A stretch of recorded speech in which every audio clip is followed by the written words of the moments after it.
passion and pageantry of college football lives here. This is the Paul Finebaum Show, Hour 3 podcast. This might be college football heaven.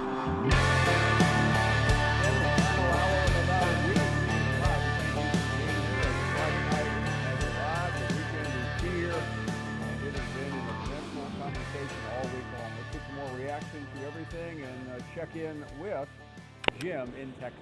Hello, Jim. Hey, happy Friday, Paul, and thank you for taking my call. Thank you very much. Yeah, so assuming this four-team, guarantee happens for the SEC, I'm assuming that the SEC could then set the rules or governance about which four teams they would put into the playoff each year. And kind of given that as a backdrop, if that happens, you've got the issue of the SEC championship game that we've been talking about. And, from a newcomer perspective, right, when Texas was outside of the SEC, right, we always looked forward to watching that game, two blue bloods usually battling it out for a winner-take-all to get into a 14 championship. Great game, great to watch, very exciting. Well, this year, Texas and Georgia, we were already kind of both guaranteed a spot in the playoff, right? And we'd already played each other, and there's a chance we're going to have to play each other again. A little less interest. And I think what you would see over time is if both teams in the SEC playoff, if we just continued as is today, it's not going to be as exciting because both teams are by nature going to get into the playoff. So with all these crazy conversations taking place right now about 1 through 8 playing each other, what I would throw out there if I was Sankey, right, wouldn't it all be fun if all of us were Sankey, but if I was Sankey is, maybe say, hey, okay, first and second place in the SEC regular season, you're in, and then maybe have 3 play 6 and 4 play 5 in a winner-take-all game to replace what was SEC championship weekend with, 2 play-in games for the other 2 spots. That would be an idea that would interest me if some of these changes were going to take place. Yeah, Jim, any thought on that? Let me add one thing, though. I don't think the SEC will choose the teams because that would completely take all power away from the College Football Playoff Committee. But I think your idea is the best one. I think it is completely foolish for 1 and 2 to end up playing for that game anymore. It's not compelling, where the other games are going to be important, and we would be interested in them. Yeah, agree completely. I mean, Tennessee, quite frankly, went in the freshest, the third place SEC team, and I'm sure Georgia, I'm sure they were real happy about coming in with their starting quarterback taken out and their backup concussed, right? And we played a really hard-fought game, so we weren't necessarily fresh going. So it's almost like first and second are getting penalized right now, to a degree, even though we do have the right to claim the championship, right, which is awesome.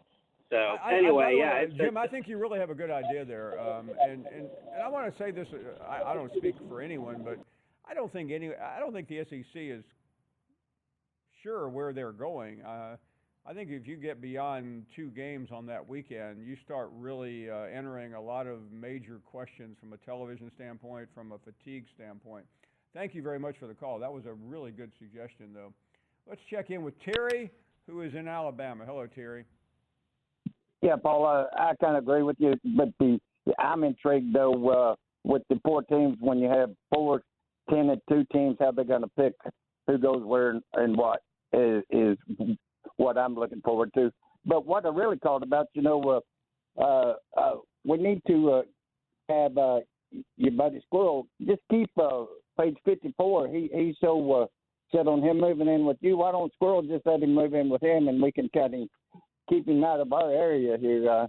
I know maybe one of your new neighbors there, Greg, might not want him around there, and it's way too close to Hoover for me. And I know you don't like to talk about older stuff that happened on the show, but Kendra called yesterday, worried about you a little bit because you got a new house. My concern is, I heard two things have happened. Back to page 54, you finally got onto him because of the way he was talking about Matt and I-Man. Speaking of I-Man, good to hear from you. You sound good. And then yesterday, you apologized because you got upset with colors. I mean, I've been listening to you forever, and I ain't never heard that before. So I'm just making sure, did you go to one of them retreats with Aaron Rodgers or something and then get a new lightning in life? I tell you what, Terry, I know you've listened for a long time. There was a time when we had literally screaming matches on the show. I have changed a little, and I think some of it is that I genuinely appreciate maybe the callers more than I used to, where I couldn't wait to interrupt and hang up. But I'll try to take that apologies out of my. One caller that I need to ask you, do you have a picture of that new house that you carry around with you? I do not carry it with me, but I have seen a couple of postings about it. Yes. Well, you might want to keep that real close, because if you keep sweet talking that lady like you did last Valentine's Day from Mississippi, that's as close as you're going to get to that house. You'll be paying for it, and the missus will be living there. I think you're right, because I literally, my wife is handling all the conversation. I mean, I don't even know if I have a key. In fact, I know I don't. Then you have Miss Cheerleader trying to, help you out there. You got to be careful there. Well, Terry, let me ask you, you. what part of Hoover do you live in? I used to live in Hoover, so I know the territory pretty well. Pretty close to where you used to live over there. I asked not to be a stalker, but in case I show up at my place and I can't get in, I need somewhere to sleep. Well, it wouldn't take me more than 5 minutes to get to you. I'll put it that way. Okay. So maybe 10 with the traffic, but okay. Well, give I'm me a a big call fan. all day there. When I first came to town, I lived in Hoover for a long time. I watched Hoover go from a nice, sleepy little city to the 5th largest city in Alabama. Yeah, it's getting a little too much for everybody. That lake you're talking about living on, looking at, our buddy Herb's got a nice restaurant down there. It sounds like a good place to live. Anyway, funny. I talked to him not that long ago, and I was down at the lake last spring for a couple hours. I had to go meet somebody there, and that place is out of control too. Exactly. Everybody wants to move there too, and so it's getting where, I guess Alabama's the place to be. And speaking, you talked about the in-state schools. It'll be a cold day in heck, when Alabama plays UAB. So. Oh no! Hey, listen, you know me. I was weaned on that rivalry back in the early days, and I didn't. You notice I didn't mention that. I wouldn't mind Alabama State or Alabama A&M or Samford or somebody or Troy, but I know they're not playing UAB. Exactly. Well, UAB's got their own problems right now. Until they get rid. Well, I'm not going to say get rid of anybody. That's not my job. But it's anyway. Too bad though, Terry. That program was really doing great, and it now is stumbling around. Hey, thank you very much for the call. We will take a short break. We have a long way. Well, I always say that, but we have exactly 50 minutes remaining in the week. You're listening to the Paul Finebaum Show podcast. We are back, and Jace is up next. Hey, Jace. Hey, Paul. I wanted to talk about Steve-O's last call there. Yes, sir. Steve-O was a character on Jackass. I'm not sure if you remember with those Jackass movies, but he made a jackass out of himself. For him to say that John from Missouri is a compelling caller, that tells you all you need to know about Steve-O. And for him to say that that you've alienated Jim is complete BS, because anytime Jim has ever called in, you've been more than cordial with Jim, and Jim attacks you again and again and again. So I'm not sure where Steve-O's getting his information from, unless he's in touch with Jim. I mean, does that make sense? Well, I think I-Man broke the code. It sounds like this guy Steve-O called, talked to Jim, called him or somehow, and gave him his talking points. Well, I mean, if Jim didn't have enough, kahunas to call in on his own, why is he having other people call in on his bequest? Well, but, I mean, by the way, I don't know. I only know this anecdotally from Squirrel, from Legend, from I-Man, and countless others, that Jim has a long history of calling other people and put them up to making phone calls here because he won't do it himself. Well, give Jim my number. I got no problem with you giving Jim my number. If he wants to call me and wants to talk to me, then I'll put the little fella in his place, right quick. Well, I will. I'll be more than happy to pass that along. Thank you. Cat Daddy is up next. Big Paul, looking good and sounding good as always. Thanks for taking my call. Initially, I was calling to ask you because so many folks are coming in the store and the change in college football. A couple of ideas they've had. One was there's 136 college football teams in the CBS. Something like that, yes. All right, well, they were taking, let's split them in half and call one the United States League and the other one the American League, and at the end of the year, call it the College Football Super Bowl. But I had to back off from asking you that question because from what Velveeta was telling me, are you having problems with your wife? Now, hold on a second. What did Velveeta tell you? She said something that you were talking about you and your wife were having some problems or arguments about something. And I said, well, I got 3 things I can tell Miss Finebaum to cure any problem you have with your wife. Well. By the way, I don't think I am, but I may be. So let me hear those 3 things just in case that moment occurs. All right. So well, it's simple: flowers, candy, Viagra, guaranteed. Wow, that's the secret to every man's relationship, right? Well, it's worked for me. All I can do is pass it on. Well, I got a couple of questions for you, but I'll skip them for now. Hey, thanks, Cat Daddy. Laid it on. I wonder.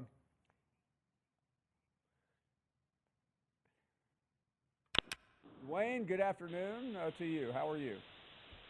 What's up, Paul? Not too much, man. Yeah, I was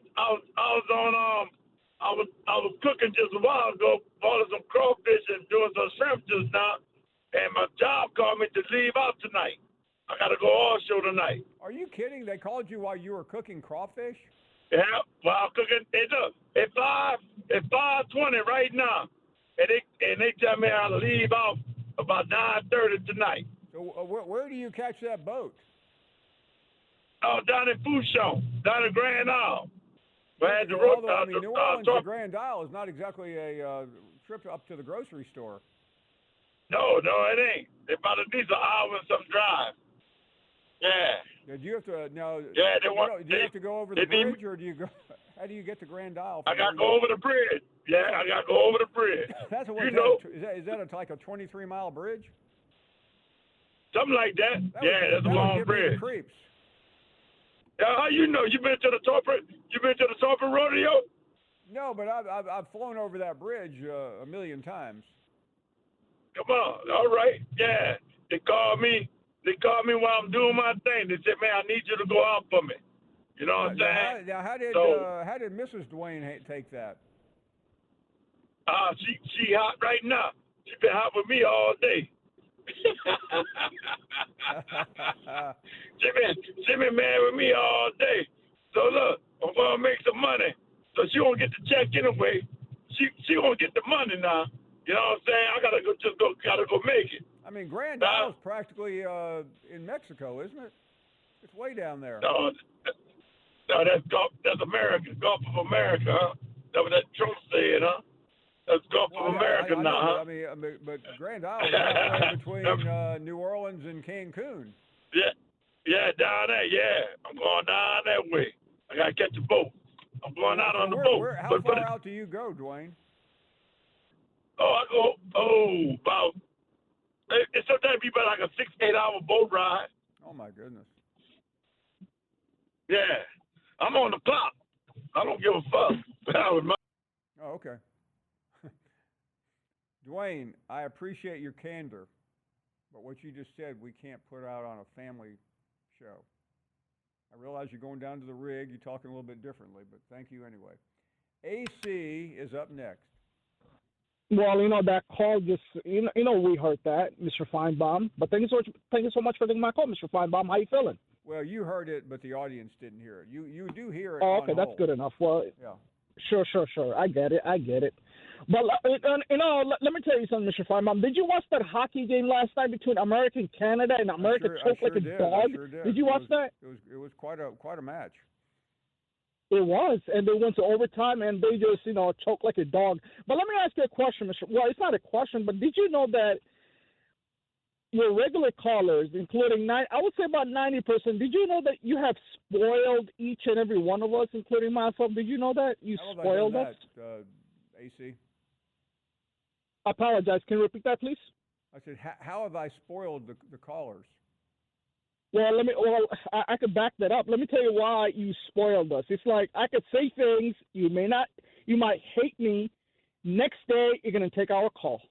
That goes with Jim. I think you spoiled Jim more than anyone else in the station. No matter what Jim says, I understand you take his call the next day. As I told you, Mr. Finebaum, many times, I called so many radio stations that guy like Jim, they would never take his call. If I don't tone my nonsense down, if I don't tone it down, they would never take my call. They don't tolerate, but you do. This is what I'm saying, Mr. Finebaum. You spoiled 90% of the callers, including myself. Don't you agree or you disagree? I would agree. Yeah. So my question is, why did you spoil us? Matter of fact, why did you even spoil me? Well, I believe in the callers. Of course, but there's certain things other stations would not tolerate, but you do. Carry over to Friday. It's every day is a new day here. No, I understand that. So the real question is, why don't you run the show like the other stations do? I mean, are you a type of guy like who likes to forgive and forget and let's move on? Or I really believe this show is different than the other shows. All the other shows don't feature and star the callers, and we do. But here's the thing, Mr. Finebaum. Eventually, you're going to retire, so whoever the next person fills your shoes, it's a big. While, AC, I'm still here. No, I understand. No, I get it. In future, whenever that time is, you retire. Whoever takes over, you think they would tolerate each and every one of us? They may not even take half of the phone calls. I really would not envy the person that comes in here after me. Ah, man. Sometimes, I love you so much, but you the idiosyncrasies of someone like you. I don't think sure, that person whatever would you even, say, would even take your call. I call so many stations, so I don't have to call your show. I mean, I love talking to you, but I don't necessarily have to call your show. I'm not trying to insult you, AC. I'm simply stating that people that come in here after me are going to go, what has this guy left me with? And I think he's going to try to wipe out all the callers. Maybe I should wipe each and every one of them out in the process, just like Canada wiped out America, right? Holla. We are back. 30 minutes remaining right here on a Friday night. You're listening to the Paul Finebaum Show podcast. Look at this lineup for tomorrow afternoon, beginning at 1 p.m. Eastern. State goes to Norman. Ole Miss travels to Nashville, and the number 2 team in the country goes down to the Bayou. AJ is up next. Woo! Mr. Paul. Hey, you talking about, that ass crack from Canada, AC? He's going to call in here and say, why do you spoil the callers? I mean, actually, when you take his calls, you're actually whipping us. I mean, belt to the ass. I mean, because his call, every time he calls in here, he's always crying. He's always putting down Americans. But yet he loves Mr. Fall. I mean, you make about as much sense as somebody like Jim is what he makes. I mean, it's pathetic. And AC, we don't give a damn about hockey. So you can stick that puck where the sun don't shine. And Paul, do you believe that damn Jim called I-Man today, cussed him out? Oh, really? And then he's going to sit there. Oh, yeah, I told him that God gave him bone cancer and is judging him because of all the things AJ, that he said to hold Jim. on a second. I don't mean to interrupt. Would you repeat that again? He literally called him and told Jim from Tuscaloosa, called I-Man, and cussed him out and told him that God was judging him by giving him bone cancer because of the things that I-Man has said about Jim. I mean, he actually just won the biggest a-hole. Believe that somebody would actually do that. Oh, it takes it's bottom of the barrel. I mean, and I also found out too that Jim never played any sports. Those were all lies. He didn't play baseball. He didn't play pool. He didn't play football. That was all a hoax. He's faked his whole entire. That's why he won't show his face to anybody, because he is nothing but a coward. He's a scumbag. And he's a worthless waste of oxygen. War down Eagle. Wow. Jeff is up next in Oklahoma. Hello, Jeff. Hi, Mr. Finebaum. 7-year listener, first-time caller. Thank you very much. Hey, I'm going to switch gears on this one. I've been wondering this a long time, and I've looked it up on the internet. But the '79 national championship, I believe it was '79. It's been a couple of years since I looked it up. But USC and Alabama split the championship. That is correct. Now, Alabama lost to USC in Birmingham, and USC went on to lose to Oregon State, but both ended up winning out. My question is, from somebody who might know, because you're probably you're not old, but you're a little bit older than I am, I guess. Not young. I wasn't in my teens when that happened, but anyway, Oklahoma lost to Nebraska that year. They won out. They went on to revenge their loss against Nebraska in the Orange Bowl, but never seemed to be considered at all for the national championship. And I'm just curious if you have any insight on that. Yeah, so my recollection, we're talking about the '78 season here. And okay, yes. What's hard to get past is that Alabama played Southern Cal, I believe it was at Legion Field in Birmingham, and they lost the game but still managed to overcome that because they ended up playing Penn State in the Sugar Bowl. I believe it was a 1 versus 2 matchup and Alabama won the game. Now Southern Cal lost to somebody, you're right, and then they played in the Rose Bowl against Michigan, so they didn't get enough credit for it. Oklahoma, I just checked this, lost at Nebraska, which wasn't all that great that year. They were ranked number 8, and then they beat Nebraska in the rematch. But because they lost against a lower-ranked team, they fell so far down that Alabama was able to stay ahead of them. And then USC, I think, USC lost to Arizona State, which was a pretty bad loss. So I mean, it was a heavily disputed conversation. I remember very well, and one, I think UPI went for one, and the other one went for Alabama. Listen, I was not in Alabama. I was still in college, so I don't have as much recollection, but I do remember it fairly well. Okay, well, I That's what have happened. friends who talk about we got robbed of that. Yeah, national UPI ended up championship. winning the coaches poll. Alabama won the AP, which is really considered a more prestigious national champion. Anyway, thank you very much. I know we probably have some former players out there in the audience who could do a better job than I could. Let me go to I-Man because his name came up a minute ago. I-Man? You know, Paul, what AJ said is pretty much the truth of the matter. Jim called me like 2 or 3 minutes after I called, and he cussed me out. He called me SOB, told me God gave me this cancer because he's wanting to kill my SOB ass, and that he hopes I go to hell and those kind of things. And I've told you before, this is the environment that Jim thrives in. He thrives in hate. And when all of this came up with me, I decided it's not curable, but it's treatable. And you know what? I'm going to live life with this, and I'm going to learn to live life with this. And I'm not afraid of dying. I have faith. But now Jim has always complained that he had a couple stitches in his arm, which is a complete bald-faced lie. And, you know, and he's not living life. He has not lived life for the last 60 years with his age and the time of his injury.